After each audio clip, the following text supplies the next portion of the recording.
You're listening to Puma Podcast. Our sense is that, also based on the polls, the division is now sharper. You really clearly see sort of rifts and social cleavages in terms of support and belief for certain candidates and for certain political groups. Hi, I'm Bella Perez Rubio, Puma Podcast for Teka Teka. This is part two of a conversation I had with Robin Michael Garcia. He's the founder and chairman of WR Numero Research, a firm looking to innovate the way public opinion polls are conducted in the Philippines. He's also a political scientist and public affairs advisor. In part one, he breaks down the findings of his firm's most recent poll. In this episode, I ask him a question that you, as someone who follows politics and the news, have likely asked even if just to yourself, at least once before. What is the value of a survey, and how should we think about them?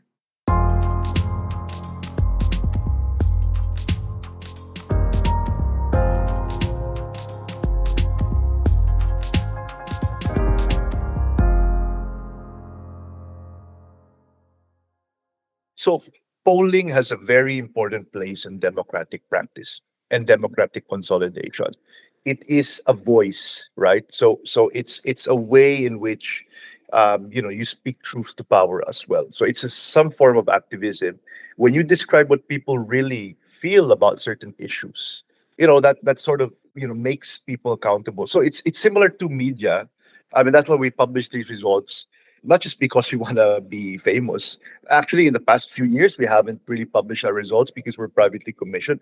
But we thought that we have to participate in democracy more, and we feel that if we're able to capture the real perceptions of people, that will enhance the way we communicate that to policymakers and to policy and political social elites who normally wouldn't have the wherewithal to investigate public opinion on certain issues.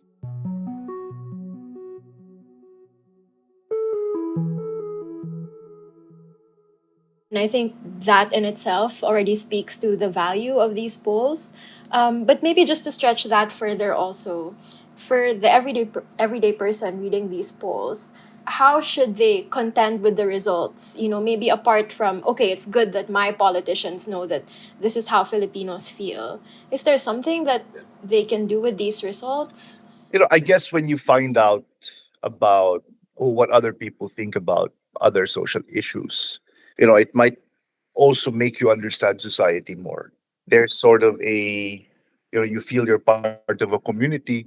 It induces people to participate more in political and public discourse on certain issues. So I guess it's really that kind of empowerment, knowing these surveys. That's actually what drove WR Numero to conduct and publicize these surveys in the first place, trying to understand how different groups of Filipinos make sense of the country's most pressing issues.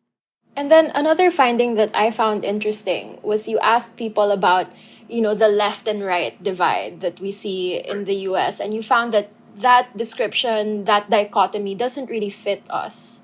I was hoping one, you could talk about that, how those questions went and what kind of answers you got. And then number two, if we're not divided along those lines, how would you describe our divides? I earlier said that we innovated in this report, along demographic variables, and one of the demographic variables we introduced is something akin or similar to the Republican Democratic divide in the United States.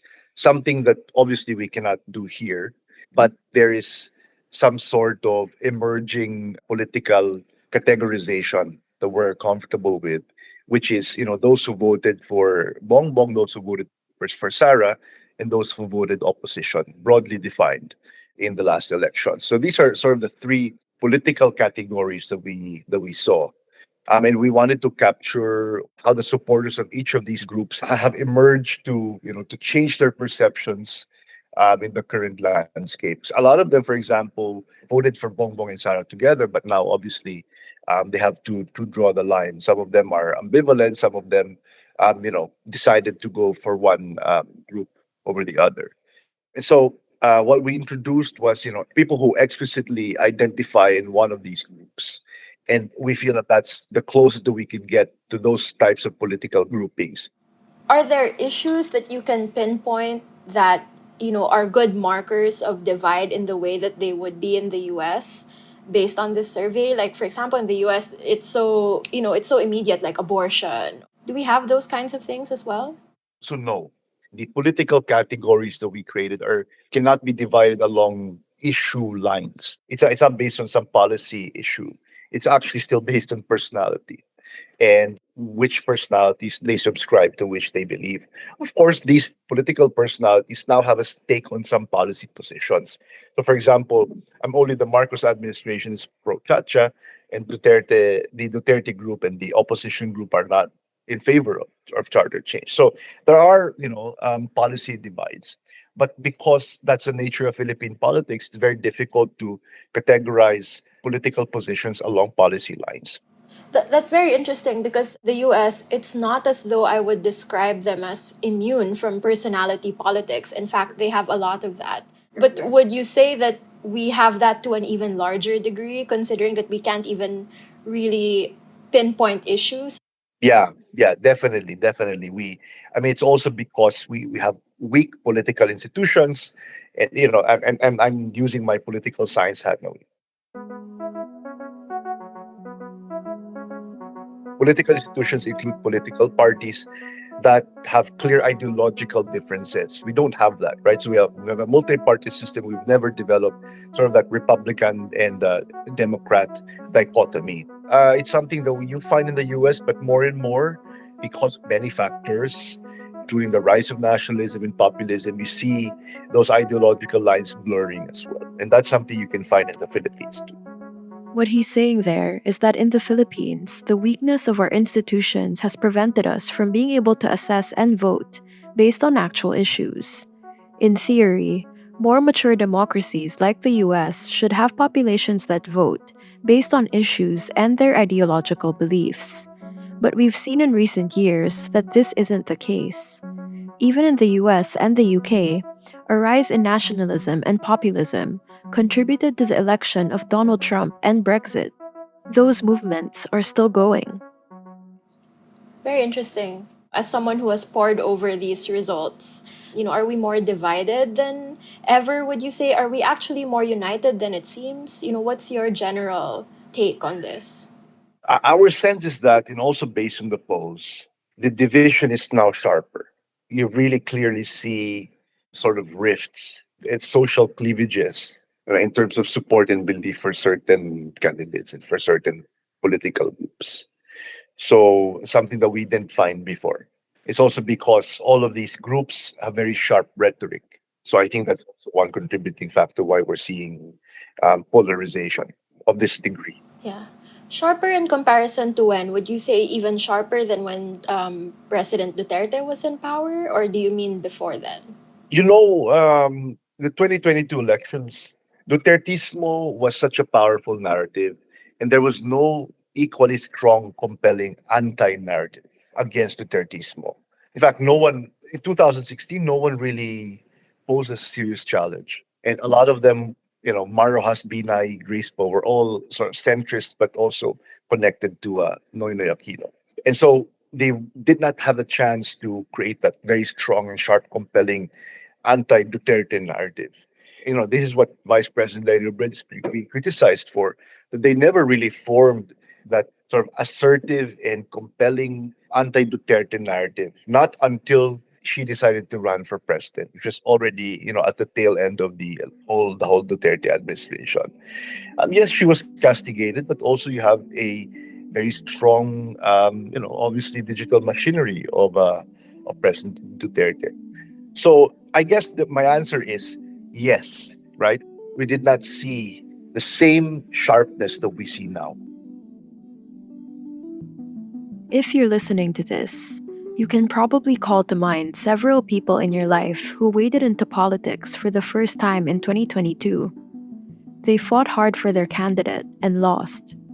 Months after, you might have watched them withdraw from politics and maybe even the news altogether. Or maybe that person is you. It seemed like much of the arguing that played out in the news and seeped into many of our homes stopped. It's one of the reasons why, in some parts of the country and in certain communities, things seem quieter. In a way, they are.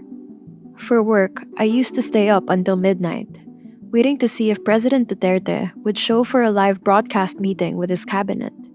When he did, he would tell Filipinos to use gasoline as a disinfectant in the middle of a global pandemic. He told police and the military to shoot and kill drug addicts, quarantine violators, and suspected rebels, and worry about the consequences later, or not at all. He would threaten world leaders and heap praise on autocrats. It was an atmosphere that demanded attention and lent itself to much arguing. That's definitely not what my job looks like today. It's quieter, more predictable. While President Marcos promised unity as a candidate, WR Numero has found that this change in tone or atmosphere doesn't really mean that we're getting along or understanding each other any better than we did a few years ago. But at the same time, this poll is a reminder of things that we do agree on. As Robin says, it's also a way to speak truth to power, to register our discontent and our approval with the people we elected to represent us. It's also a way to listen to one another and hopefully inch closer to understanding even the people we disagree with the most.